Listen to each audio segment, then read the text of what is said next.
Hello and welcome to Hanspal's Kitchen. So today we are going to be making Chana Salad or Chickpea Salad. Since our previous two videos have been for the non-vegetarians, this is going to be a simple and easy recipe for our vegetarians. So before we start, don't forget to like, subscribe and share. And now let's see how to make this simple and healthy Chana Salad.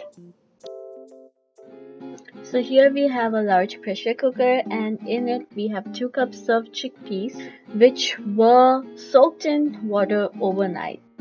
Add 2 cups of water to this.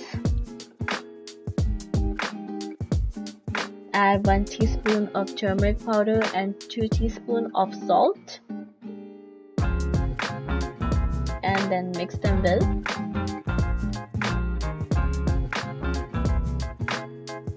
And now take this pressure cooker, put it on a stove, turn the stove on high, cover it up, put the whistle on, and let the chickpeas cook for about 5 whistles.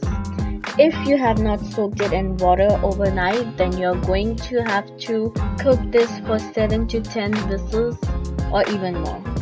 Okay, so after about 5 whistles or 10 minutes, we used a strainer to drain out the extra water of the chickpeas, and as you can see, our chickpeas are mushy and they can be crushed with your fingers.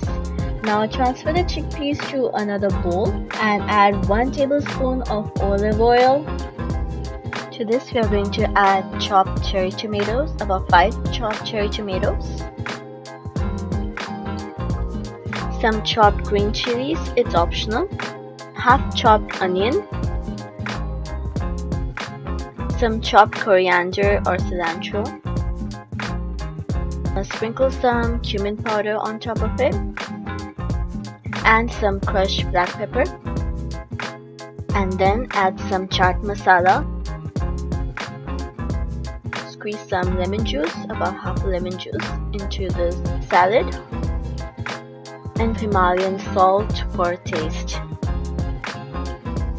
And finally, we are going to start mixing it all together.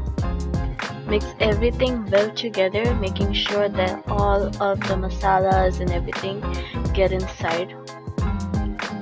You can also add avocados to this for extra creaminess, but we didn't have avocados, so we didn't add them.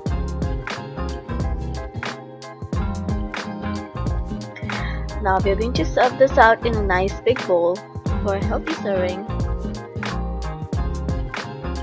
And enjoy this really tasty, easy and healthy, full of protein salad which can be eaten anytime. So if you like this video, again don't forget to like, subscribe and share, and we'll see you next time with a new recipe. Bye.